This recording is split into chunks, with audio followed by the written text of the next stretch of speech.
Ce balado est une production de Savoir Média.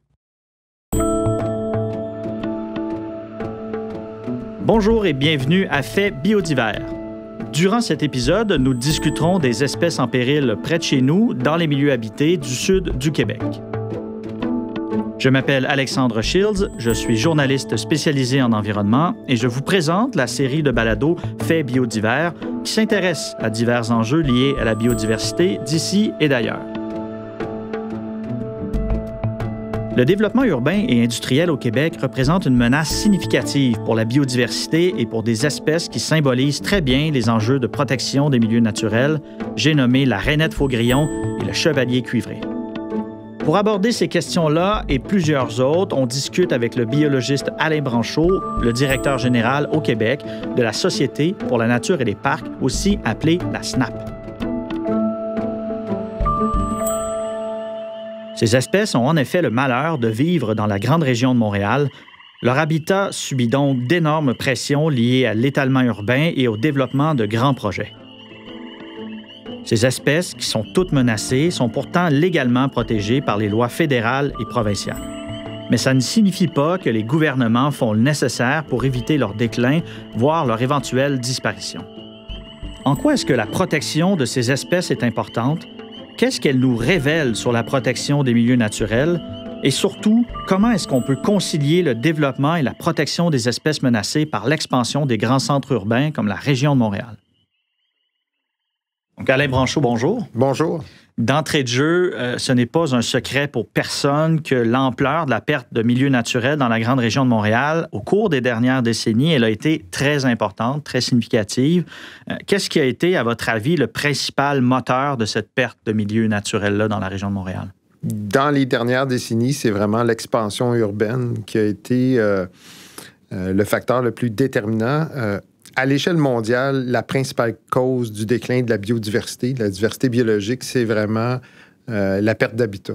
Puis le développement urbain, l'intensification au niveau agricole ont été des facteurs qui ont vraiment décimé plusieurs populations, là, tant au niveau animal que végétal.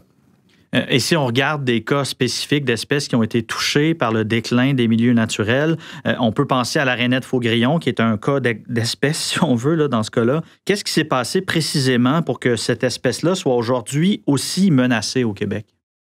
La rainette faugrillon, c'est un bel exemple d'une espèce qui était très présente, très abondante dans le sud du Québec, en particulier en Montérégie. C'est une espèce qui fait à peu près 2 cm, la plus petite de nos grenouilles, là. La première à nous réveiller au printemps avec des chants assez extraordinaires là, qui rappellent un peigne, un doigt qu'on passerait sur un peigne là, avec un cri assez strident. La seule façon de détecter la présence de la rainette faugrillon, c'est vraiment au printemps, lorsque les corals chantent. Et c'est elle qui nous sort là, de la détresse hivernale un peu, là. Donc, c'est une espèce qui a un cycle de vie qui est assez particulier dans le sens qu'elle utilise les étangs temporaires pour se reproduire. Donc, les étangs qui sont générés par la fonte des neiges ou les pluies printanières. Et elle en tire un avantage par rapport à d'autres espèces de grenouilles ou des poissons du fait qu'il y a moins de prédateurs dans ces habitats-là. Et ce sont des masses d'eau qui vont se réchauffer plus rapidement au printemps. Donc, elle profite de cette manne-là en termes d'habitat de reproduction. Les transformations au niveau donc, du développement urbain, au niveau de l'industrialisation de l'agriculture ont fait en sorte que une grande partie des habitats propices à cette espèce-là ont disparu. Et aujourd'hui, on retrouve seulement quelques populations isolées dispersées, là, surtout en Montérégie. C'est une rainette donc, qui a un cycle de vie extrêmement rapide. C'est le temps de génération, donc la durée de vie moyenne d'un individu, c'est 1 an. Donc, si on rate une année de reproduction, par la suite, là, une population peut disparaître littéralement.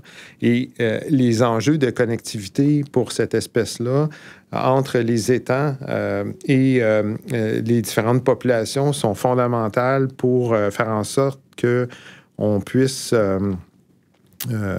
permettre la survie de l'espèce. Donc, c'est 90% et plus des populations en Montérégie qui sont disparues. On est probablement rendu là, à plus de 95% de disparition. Normalement, la rainette faugrillon, c'est une espèce qui est protégée par la loi, mais dans les faits, est-ce qu'on constate que les lois sont vraiment appliquées dans le cas de cette espèce-là? Pour la rainette faugrillon ou pour d'autres espèces, il y a clairement un manque de volonté politique pour utiliser les outils, les mesures, les dispositions qui sont présentes dans les différentes lois et règlements. Dans le cas de la rainette faugrillon et tous les autres espèces fauniques au Québec, on n'a pas les outils actuellement avec la loi sur la conservation et la mise en valeur de la faune et la loi sur les espèces menacées ou vulnérables pour vraiment intervenir, pour protéger les habitats de ces espèces-là. Donc, il y a un besoin de modernisation des outils législatifs au Québec si le gouvernement du Québec veut vraiment prétendre à assumer sa responsabilité, son rôle de fiduciaire de la protection des espèces fauniques en péril. On a, du côté fédéral, une loi extrêmement puissante avec la loi sur les espèces en péril qui fonctionne par palier de complémentarité. J'explique. Plus une espèce est de responsabilité fédérale, plus rapides sont les outils qui peuvent être déclenchés pour protéger soit l'individu ou ses habitats. Dans le cas de la rainette faugrillon, par défaut, les espèces terrestres sont naturellement, d'un point de vue plus constitutionnel, de responsabilité provinciale. Donc, ça devrait être au Québec avant tout d'avoir des outils législatifs qui permettraient là, de protéger ces habitats. À votre avis, justement, Alain Branchot, pourquoi est-ce qu'au Québec, on n'a pas les outils législatifs nécessaires pour mieux protéger des espèces, par exemple, comme la rainette faugrillon? Je vais vous donner un exemple très précis de la faiblesse des mesures à porter pour protéger les habitats des espèces fauniques. Le règlement sur les habitats fauniques, qui est l'outil principal là, pour protéger les habitats, ne s'applique que sur les terres publiques. Il n'y a pas de disposition possible pour les terres privées. Quand on arrive avec une espèce comme la rainette faugrillon, on est nécessairement, ou la plupart du temps, sur des terres de tenure privée. Et là, le Québec n'a pas d'outils pour aller intervenir. Il y a certaines dispositions qui peuvent être mises de l'avant. Par contre, elles impliquent une collaboration, un partenariat, une autorisation du propriétaire des lieux. Alors, dans la plupart des cas, on est dans une situation conflictuelle où la personne qui est propriétaire a l'intention de faire un développement et le gouvernement regarde ça avec, entre ses mains, à peu près aucun outil là, pour vraiment aller de l'avant puis assurer la protection. La question, justement, du respect des lois qui protègent les espèces en péril nous amène à un autre cas fort intéressant et fort révélateur, d'ailleurs, celui du chevalier cuivré, qui est une espèce de poisson qui vit notamment dans le fleuve Saint-Laurent et dans la rivière Richelieu. Est-ce que vous pouvez d'abord nous expliquer ce qu'est le chevalier cuivré? Le chevalier cuivré, c'est le poisson le plus extraordinaire au monde. On le retrouve seulement au Québec. C'est une espèce endémique, donc une espèce qu'on ne retrouve nulle part ailleurs, que ce soit dans l'État de New York, en Ontario ou l'État du Vermont. C'est uniquement au Québec. Et non seulement c'est seulement au Québec, mais c'est seulement dans la région de Montréal. C'est un poisson urbain.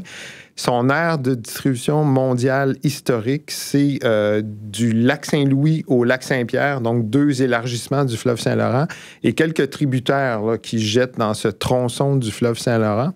En particulier, la rivière Richelieu, où on connaît 2 sites de frais de l'espèce, les 2 seuls connus dans le monde. Et au niveau des mentions historiques, c'est vraiment le secteur de Contrecœur-Lavaltrie, un peu en amont du lac Saint-Pierre, qui est le cœur de son aire de distribution restant. On a des indications là, de déclin dans l'ouest de son aire de distribution historique, donc ce qu'on pourrait dire le lac Saint-Louis, les tributaires, rivière Châteauguay, les rapides Sainte-Anne qui relient le lac des Deux-Montagnes au lac Saint-Louis. Et moins de mentions là, dans la rivière des Mille-Îles. Donc, ce poisson-là, on a des indications de déclin au niveau géographique. On a aussi des indications de vieillissement de la population. Les adultes qu'on retrouve sur les sites de frais sont de plus en plus gros, de plus en plus vieux. Et il y a de moins en moins de jeunes adultes là, qui se présentent pour assurer le cycle de vie et la perpétuité de l'espèce. Le chevalier cuivré, c'est un poisson qui fait environ 60 cm. Là, les gros adultes, 4 kg, 5 kg. Une femelle de 4 kg peut avoir jusqu'à 80 000 œufs. Donc, c'est une stratégie de reproduction qui est intéressante. Il y a une grande possibilité de refaire une population de chevaliers cuivrés. Par contre, au niveau de sa vulnérabilité, c'est un poisson qui ferait très tardivement comparé aux autres espèces de chevaliers. Et non seulement on le retrouve seulement au Québec, mais c'est un Québécois typique qui se reproduit entre la Saint-Jean-Baptiste et le 1er juillet, la fête du Canada. Donc, il hésite entre les deux dates. Puis, c'est vraiment scientifiquement durant cette période-là qu'il se reproduit dans la rivière Richelieu. Qu'est-ce qu'on peut dire d'autre de particulier de l'espèce? C'est qu'il a une alimentation très spécialisée. Dans sa gorge, il y a des dents qui sont grosses comme celles des molaires d'un humain adulte. Il utilise ses dents pour broyer la coquille des mollusques qui constitue l'essentiel de son alimentation. Puis, par un hasard assez étrange, le premier écologiste québécois, le premier écologiste canadien, qui est Pierre-Étienne Fortin, a fait la première description de cette espèce-là dans un rapport qu'il a publié en 1866. Il avait été mis en contact avec 4 spécimens de chevaliers cuivrés par des pêcheurs là, du secteur de Contrecoeur en 1865. Puis il avait fait une description du poisson. Donc, on a des traces de la présence de cette espèce-là aussi dans les fouilles archéologiques. Les Autochtones qui habitaient le long du fleuve Saint-Laurent dans le tronçon historique, on a remarqué que la proportion d'ossements de chevaliers cuivrés était plus élevée que la proportion d'individus qu'on retrouve aujourd'hui, ce qui peut laisser suggérer que l'espèce était plus abondante là, autrefois. On a retrouvé aussi des ossements de chevaliers cuivrés dans les fouilles archéologiques à Montréal où il y avait des auberges et donc le poisson était servi là, comme un plat dans les auberges de Montréal au 19e siècle. Qu'est-ce qui a fait que cette espèce-là aujourd'hui est aussi menacée? Qu'est-ce qui a causé son déclin finalement? Comme dans le cas de la plupart des espèces en péril qui sont rendues espèces en voie de disparition, il y a un ensemble de facteurs qui se succèdent, qui s'accumulent, qui font en sorte qu'une espèce se retrouve au bord du gouffre, comme l'est actuellement le chevalier cuivré. Évidemment, la perte d'habitat, la dégradation d'habitat a été importante. Dans le secteur historique, là, où on retrouve le chevalier cuivré, il y a eu quand même beaucoup de barrages et de modifications de l'écoulement des eaux qui ont fait en sorte qu'il y a eu des secteurs de frais qui ne sont plus accessibles. On a des indications que l'espèce pouvait frayer jusqu'à Saint-Jean-sur-le-Richelieu avant, alors que maintenant, les barrages là, à Chambly, entre autres, empêchent là, l'accès des poissons jusqu'à les rapides là, importants qu'on retrouve à Saint-Jean-sur-Richelieu. Un exemple comme ça. Au niveau de la dégradation de la qualité de l'eau, au niveau de la contamination, c'est un secteur qui est très agricole. Le chevalier cuivré, ce qu'on s'est rendu compte, c'est qu'il y avait un problème au niveau de la maturation de ses gamètes. Donc, les produits, les œufs et la laitance, c'est les spermatozoïdes là, des poissons. La maturation finale ne se fait pas sur les sites de frais, c'est ce qui est anormal. Et on soupçonne une interférence là, des contaminants sur le succès de reproduction de l'espèce.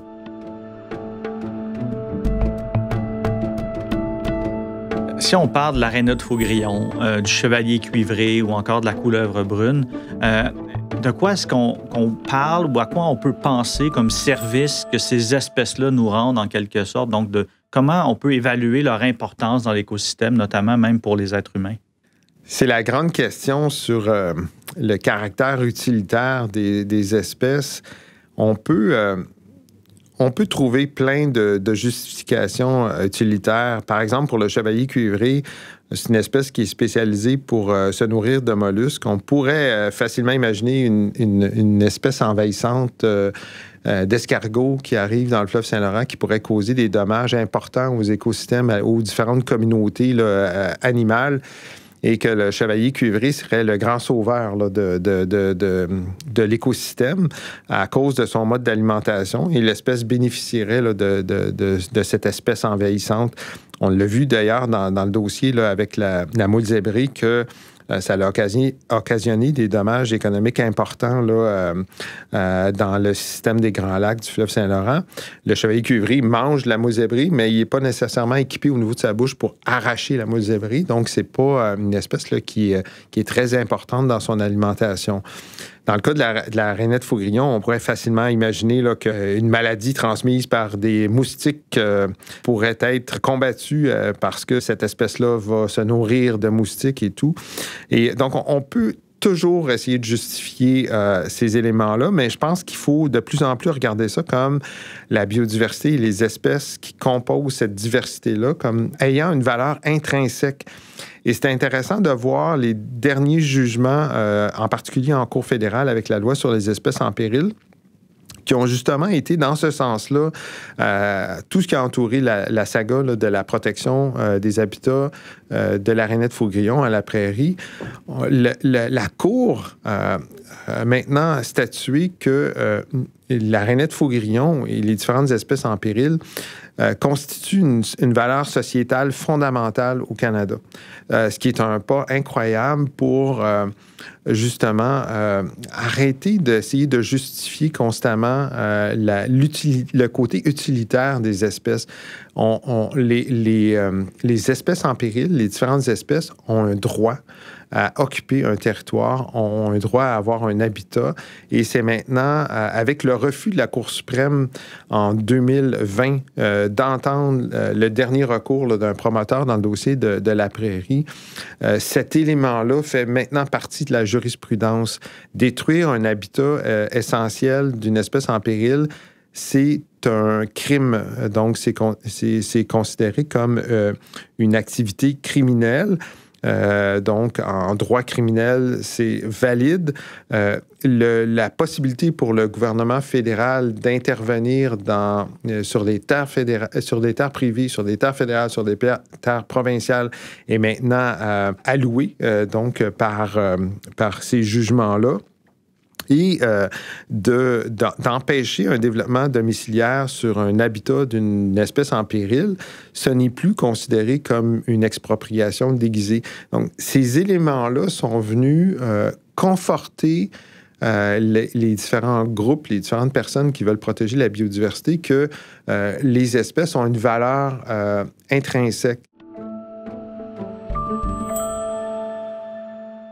À votre avis, Alain Branchot, quelles sont les conséquences auxquelles on s'expose comme humain en empiétant constamment sur la biodiversité? Il faut se rendre compte que on est vraiment dans une crise de la biodiversité avec la possibilité de perdre plus d'1 million d'espèces dans les prochaines années à l'échelle de la planète. On peut comparer ça à un mur constitué de briques auquel on enlève une fois de temps en temps différentes briques. On ne sait jamais laquelle brique on va enlever qui va faire en sorte que tout le mur va s'effondrer. Et on en est rendu là en ce moment avec la crise de la biodiversité. Il y a vraiment un impact dramatique de la biodiversité, du déclin de la biodiversité sur plein d'enjeux. On a vu récemment que le GIEC et l'IPBES, qui est la plateforme intergouvernementale sur la biodiversité et les services écologiques, donc qui est l'équivalent du GIEC, de ce qu'est le GIEC au climat, l'IPBES est à la protection de la biodiversité, ont décidé de s'unir ensemble pour leur recherche scientifique sur les deux grandes crises parce qu'elles sont interreliées. La perte de biodiversité a un impact dramatique sur nos chances de nous adapter au changement climatique, mais aussi de lutter contre les changements climatiques. Donc, toutes ces espèces-là qu'on est en train de perdre en ce moment pourraient avoir des impacts dramatiques sur la lutte au changement climatique. Et récemment, donc, on est encore dans une pandémie avec la COVID-19 et de plus en plus de scientifiques partout dans le monde et de gouvernements concluent que la principale cause, la cause sous-jacente, en fait, de la pandémie qu'on vit, c'est vraiment la destruction de la nature par différents éléments. Donc, les habitats qui ont été détruits dans les secteurs d'origine là, de la pandémie et que, donc, encore une fois, protéger la biodiversité, protéger les milieux naturels, c'est aussi non seulement lutter contre les changements climatiques, lutter contre la perte de biodiversité, mais c'est aussi un enjeu de santé humaine. On a mentionné le cas du GIEC et de l'IPBES. Est-ce que vous pouvez nous définir un peu ce que c'est exactement? Le GIEC, c'est le groupe international qui s'intéresse au changement climatique et qui, de façon sporadique, va émettre des communiqués et des rapports sur les tendances générales là, au niveau des changements climatiques. L'IPBES, c'est une plateforme intergouvernementale similaire qui fait des avis et des rapports sur l'aspect de la protection de la biodiversité. En partant des constats sur le déclin de certaines espèces au Québec, dont la rainette faugrillon, par exemple, dont le chevalier cuivré, mais aussi de la crise plus large de la biodiversité, à votre avis, Alain Branchot, quelles devraient être les priorités pour la protection des espèces menacées dans le sud du Québec? La priorité numéro 1, c'est vraiment d'arrêter de perdre des habitats importants pour ces espèces-là. On continue aujourd'hui à autoriser des projets qui détruisent des habitats de rainettes faugrillon, de chevaliers cuivrés. On a une politique de compensation des pertes d'habitats. On imagine qu'on peut restaurer ces habitats-là ailleurs ou refaire des habitats comme ça. C'est scientifiquement non fondé d'avoir cette approche-là. On est rendu à une étape où la raison pour laquelle on retrouve souvent ces espèces-là dans l'actualité et dans des cas de projets de développement, c'est qu'on est allé tellement loin dans la destruction de leurs habitats qu'on est rendu au dernier retranchement de ces espèces-là. Donc, il faut arrêter de détruire les habitats de nos espèces en péril. C'est le premier geste à poser. Pour faire ça, il faut notamment moderniser nos lois. On vient de passer au travers un exercice avec le projet de loi 88 sur la loi sur la conservation et la mise en valeur de la faune, qui a été un rendez-vous raté de ce côté-là. On n'a vraiment ajouté rien qui permettait de protéger nos espèces en péril. Dans la deuxième étape à faire, c'est vraiment de s'assurer qu'on ait un réseau d'air protégé beaucoup plus grand. Dans le sud du Québec, on a encore une fois des défis importants d'un point de vue de la connectivité entre les différents milieux naturels, de la superficie des habitats qui sont mis à l'abri de développement industriel. Donc ça, c'est un autre outil qui peut être mis de l'avant pour s'assurer qu'on arrête de détruire les habitats de nos espèces en péril et qu'on offre des habitats où certaines espèces en péril qui ont des capacités de mobilité, on pense aux oiseaux notamment, puissent recoloniser des secteurs là, qui seraient soit protégés des milieux naturels ou restaurés dans certains secteurs. Donc, il y a donc ce travail-là de proximité qu'on doit faire. Parallèlement à ça, la lutte contre la biodiversité, que ce soit au Québec ou ailleurs dans le monde, va nécessairement impliquer des changements de paradigme, entre autres au niveau des modèles économiques, de notre vision du monde, tant et aussi longtemps qu'on va être dans une dynamique de croissance continue. Tous les efforts qu'on fait en ce moment, c'est peine perdue. Il faut vraiment revoir notre vision du monde. Et ça, ce sont des messages maintenant qui sont passés en plus haut lieu aux différents gouvernements partout dans le monde, y compris ici au Québec et au Canada, par les groupes aviseurs là, que sont le GIEC et l'IPBES.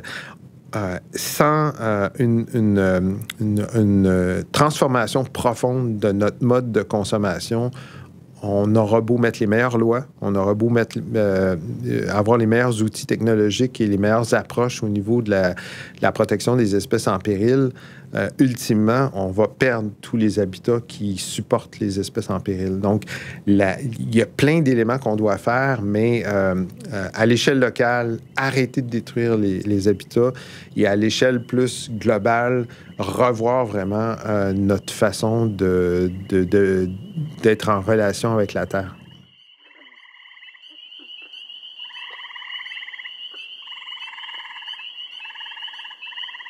Après avoir suivi ces dossiers-là pendant plusieurs années et voir comment ils évoluent aussi au fil du temps, même dans les derniers mois, dans les dernières années, vous en venez à quel constat? Est-ce qu'on a un constat d'espoir ou est-ce qu'on a un constat plutôt de désespoir par rapport à notre protection des espèces menacées dans le sud du Québec? Il faut absolument regarder ça avec beaucoup d'espoir. C'est certain que on n'obtient pas des progrès à une vitesse suffisante là, pour empêcher la perte, la dispersion de certaines espèces, mais de voir les jugements récents en cour fédérale, notamment, c'est source d'espoir pour la suite des choses. Le fait, donc, qu'une espèce ait une valeur intrinsèque que de protéger son habitat, protéger cette espèce-là, c'est une valeur sociétale fondamentale qui est maintenant affirmée dans des jugements de cour. Ça donne espoir de voir à l'échelle internationale les différents chercheurs s'impliquer de plus en plus et se commettre en termes de volonté là, pour la protection de la biodiversité. C'est également source d'espoir. Au niveau de la population, en général, c'est vrai que la plupart des espèces en péril ne vont pas susciter beaucoup de débats. Par contre, récemment, avec la COVID-19, on a vu que les gens ont fréquenté davantage les milieux naturels, se sont réveillés au printemps 2021 en voyant plusieurs de ces milieux-là soumis à des développements. Et les gens ont créé un attachement aux milieux naturels de proximité. Et on voit un mouvement assez profond de différents groupes citoyens maintenant se lever et essayer de protéger leur milieu naturel.